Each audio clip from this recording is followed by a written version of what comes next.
We're going to go through our first 3 months and what our costs have been, and we're going to look at what our favourite and least favourite things have been so far, and has it lived up to expectations after all the planning.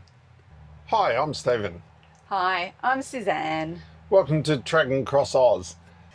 For those of you who haven't been following our YouTube channel, welcome. It is really great to see you. I'm just going to tell you a little bit about us. Now, we both retired in late April, actually just a few days before we hit the road. So we did a lot of planning. We've sort of been planning this for over 20 years, actually. So we're not new to travelling. We did our first big trip with our sons back in 2007, and we did a 6-month trip around Australia. We went up the east coast and down the centre. Since then, we've been down the west coast, we've been back across the Nullarbor, we've been to Tassie. So we've done lots of the major towns and the big ticket places, so to speak. So this trip, or the next 5 years of travelling, is more about seeing the smaller towns. Yeah, so we're headed off on the 1st of May, and in the new caravan that we'd had built, and so just to let you know, it's 17 foot 10, it's fully off road, and we've got the new D-Max, and we had that all kitted out, and yeah, so we're hoping to spend 4 or 5 years, travelling around and having a look at Australia. Yeah, we're fully self-sufficient, got loads of solar panels on the roof and batteries and. So we did build this van to go off-grid, so we can free camp as much as possible. We learnt back in 2007 on our first trip that some of the best places are off-grid, and a lot of them are free, actually. We do have a passenger with us, so we've got our fox terrier that's with us, Frankie, and he's really settled into the travelling life. He gets a lot of attention. You don't see a lot of his breed around, and people are always commenting on him and asking for a pat, and so he's loving it. He's certainly loving all the extra attention, that's for sure. Now, in this video, we're going to break down how much things have cost, and we'll break that down to a weekly cost as well. Now, everybody travels differently, and everybody's costs are differently, so please do respect that.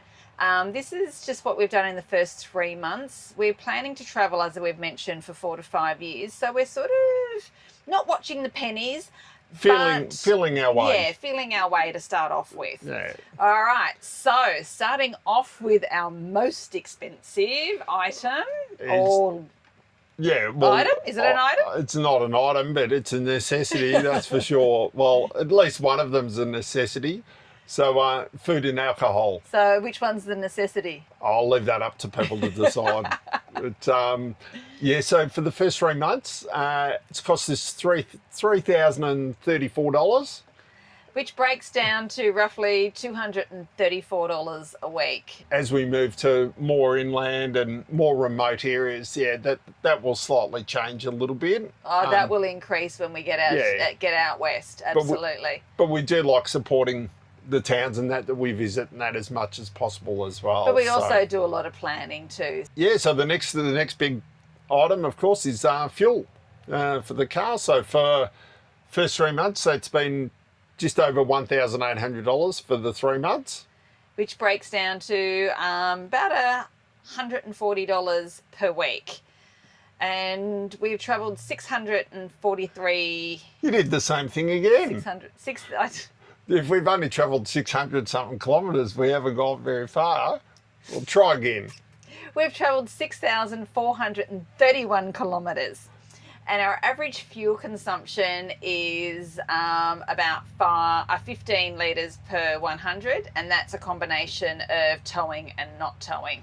Camping fees, because it was a little bit unknown as to how many free camps we'd stay in, how many donation camps, depending on, because we want to stay somewhere that's not just nice, but is accessible to what we wanted to do. So, so we had 92 days, and free camps, we've stayed at 63. So two-thirds of the quarter was free camps.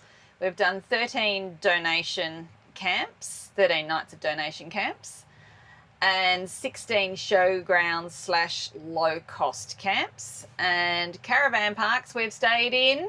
0. Big fat 0. Big fat 0. Yeah, which, well, we nothing against caravan parks, but we're as we said, we're self-sufficient. Yeah, we've got power. And we do like a bit of space around us. Yeah, correct. Yeah, but that doesn't mean we're not going to stay in them, that's for sure. So car and caravan expenses. Yeah, so for the 3 months, we're just under $1,500. Just note in that we're not including insurances or registrations because they're different and unique to all people, depending on what your car is, what your van is, yeah, so forth. But of the $1,500, $795 was our final instalment on our draw system that we had in Gloucester in about week 3. Yes. Yep. Week 3. So that was nearly half of that cost. That was just the final payment. And we had a 10,000 kilometre car service when we were in Toowoomba, so that was $470 odd. So the $1,500 odd, yeah, was not that extravagant when you take those two factors out of it. Moving on, the next thing was communication. Yeah, so the mobile phones, so for the first 3 months, the cost has been $622. But that is actually our cost now for the whole, that will be for the whole year. We used up the... all the data that we'd built up over 15 years of being with Optus. We had about 350 gig that I wanted to use up first before we sort of swapped our plans over. So we've now got one on sort of basically Optus and one on Telstra to give us the best coverage when we're out and about. So we switched over to the prepaid in about week 10. Yep. Yeah, and that's why the cost is that, but that's it for the year. We don't have to spend any more on the mobile phones. So, and we finally joined up with Starlink basically in the same week. In the same week, we decided, well, we'll get on to Starlink now. So we're on the unlimited plan, $210 a month. That's because we upload to YouTube and that uses up a lot of data. Yeah. So, and I tell you what, wow, what a game changer. Now, again, Frankie's a limiting factor on our entertainment. You know, when you get a dog, you have to love them and just they change your life, and we just have to go with the flow with what works for him because, you know, he's part of our family. So we are quite restricted to museums and tours and those sorts of things, but we're really outdoorsy people anyway. And we need to exercise, Frankie, 1 or 2 hours a day at least. So, and that keeps us fit as well. Favourite campsites? What's yours? Oh yeah, this was really tough. We've stayed at a lot of really nice, brilliant places. Beautiful campsites. Big credit to Suzanne. She does do a lot of planning and a lot of research, and we chat to a lot of people, and they give us recommendations as well. But I have chosen Theodore in Queensland. In Queensland, yeah, we stayed. There was just. It was the people. It was the people. It was a couple of really good day trips we got to go out and look at from there as well. But it was really just the people, and it was a donation camp. But it was that campfire every night. They supplied the wood, cut it all up for us, and it was just... Yeah, it was just a very welcoming environment, and the town wanted you there. Sorry, Frankie's going berserk outside. Because sugar cane train's just going past, but apologies, we're going to keep soldiering on. Now, my favourite campsite was Bingra in New South Wales, sort of around the Narrabri, Glen Innes way. Beautiful. I mean, I think most people have camped there. It reminded me, I suppose, of where we camped for Christmas, just on a beautiful river, very treey. It was just really lovely. By the way, can I just add, we are in a free camp at the moment and there is nobody else around us, hence if you can hear Frankie barking, he's not actually disturbing anybody but us actually. It's quite distracting. Now, our least favourite camp, really, actually I don't even want to say because we don't really have one.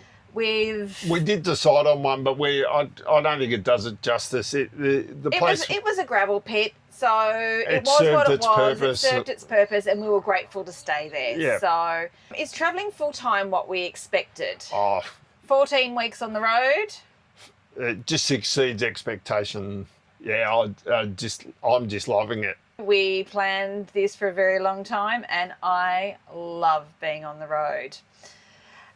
What's your favourite part of travelling full time? Oh, just seeing new places and that. Even though we had been around Australia before, just meeting the people on the road. Meeting people on the road would have to be, and chatting, like-minded people. Oh, Yeah, so many beautiful people out there. And for all of you who we've met, hi, and we hope we see you again sometime soon. and just lifestyle and less stress. It's just like just stress. Yeah, what's that? What's our least favourite part of travelling? I think it's fairly obvious. The big one is missing your friends and the contact with family that you would have normally, and yeah, that's probably the major thing I would miss. I do. Oh, yeah. I do miss. I'm ditto, and the other, which is sort of more of a practical part, is finding water. Sometimes, gosh, it can be difficult. Yeah.